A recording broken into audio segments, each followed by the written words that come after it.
Hi friends.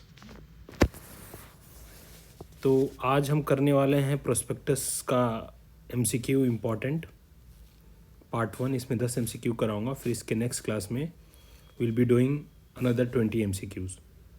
ठीक है, तो पहले क्वेश्चन पे चलते हैं।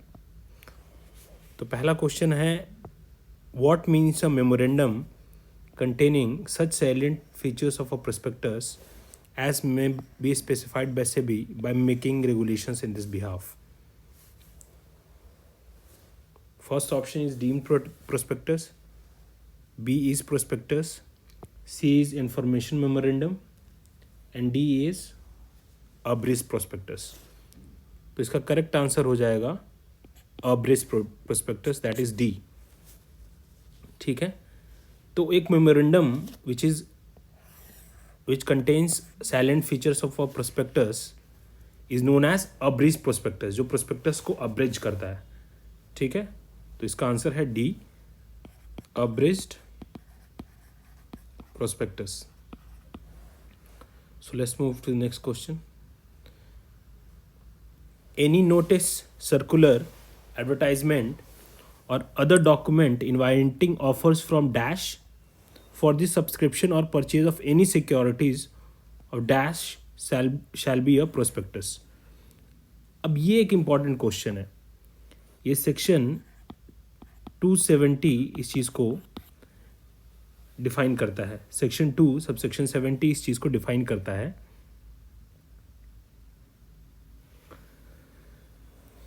तो ऑप्शन है इनवाइटिंग ऑफर्स फ्रॉम मेंबर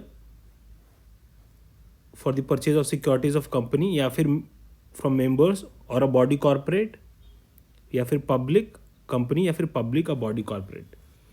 तो as per section 270 the answer is D, यानी inviting offers from public for the subscription or purchase of any securities of a body corporate. ठीक है, आई होप ये क्लियर है। तो इसीलिए हम लोग को डेफिनेशन भी कुछ कुछ बहुत अच्छे से करने हैं। Let's move to the next question. Dash is included in definition of prospectus. A, any document described or issued as a prospectus, B, shelf prospectus, C, red herring prospectus, D, all of these. तो again section 270 में इसको लिखा गया है, तो इसका answer हो जाएगा ऑल ऑफ दीज। ठीक, जब आप प्रोस्पेक्टस का डेफिनेशन देखेंगे तो it includes shelf prospectus also, red herring also, or any document which is described or issued as a prospectus. अगले क्वेश्चन पे चलते हैं। आई थिंक क्वेश्चन रिपीट हो गया है, तो इसका ऑल ऑफ दिस होगा आंसर। ठीक है, नहीं, नेक्स्ट क्वेश्चन अभी गया नहीं है। Fourth is a public company may issue securities. A public company may issue securities A to public by issuing a prospectus, public को सिक्योरिटीज इशू कर सकती है एक प्रोस्पेक्टस इशू करके, या फिर प्राइवेट प्लेसमेंट के थ्रू, या फिर by way of a right issue और अ बोनस इशू, या फिर ऑल ऑफ दिस। तो ये सारे तरीके हैं जिससे एक पब्लिक कंपनी सिक्योरिटीज़ को इशू कर सकती है, और ये साफ साफ हमारा सेक्शन 23 में ये भी चीज़ लिखी गई है। ठीक है, तो इसका करेक्ट आंसर होगा all of these. Next question. The term public offer includes A, initial public offer of securities to the public by a company,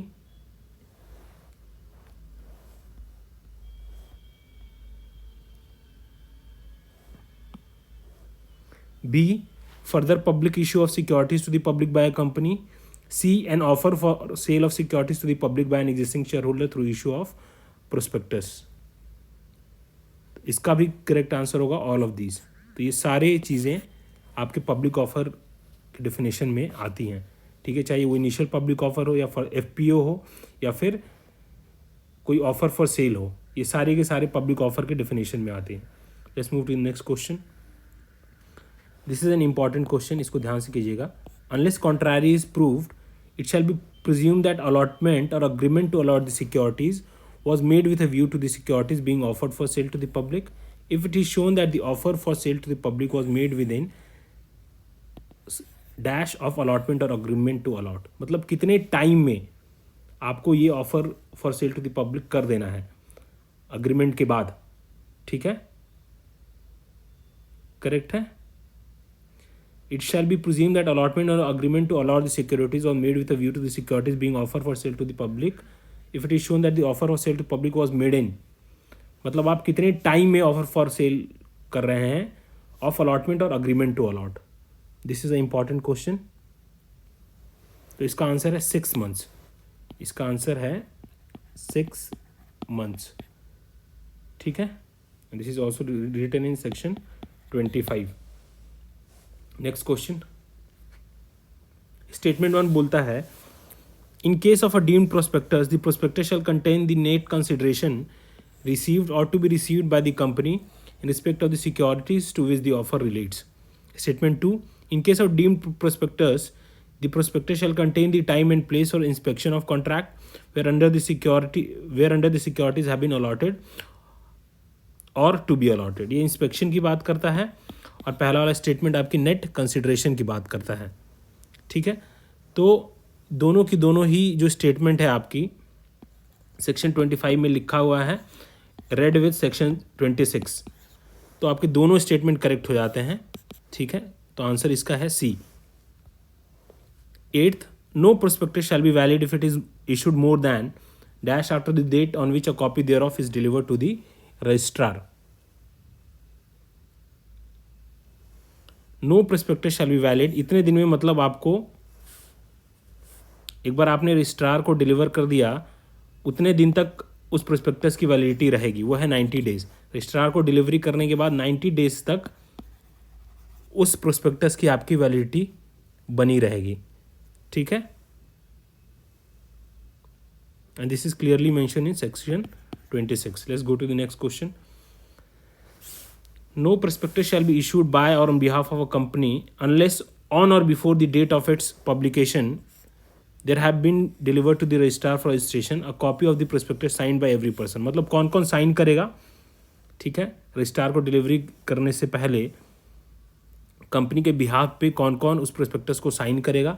तो ऑप्शन ए बोलता है अ डायरेक्टर, बी बोलता है अ प्रपोज डायरेक्टर, सी बोलता है both A and B और D बोलता है नन ऑफ दीज, ठीक है। तो एक डायरेक्टर भी इसको साइन करेगा और कोई डायरेक्टर प्रपोज्ड है तो वो भी करेगा। इसका करेक्ट आंसर है बोथ ए एंड बी, ठीक है। So the last question of this series, a statement can be included as an exposed statement in the prospectus only if the person making the statement is not and has not been engaged or interested in A, the formation or promotion of the company, B, management, C, either A or B or both, D, membership। कोई भी statement अगर आपको prospectus में as an expert statement include करना है तो जो person statement वो बना दे रहा है वो फॉर्मेशन या प्रमोशन ऑफ द कंपनी में इन्वॉल्व नहीं होना चाहिए, ना ही वो मैनेजमेंट में इन्वॉल्व होना चाहिए, तभी वो एज एक्सपर्ट स्टेटमेंट माना जाएगा। तो इसका आंसर हो जाएगा सी, ठीक है। That's it from my side, thank you so much.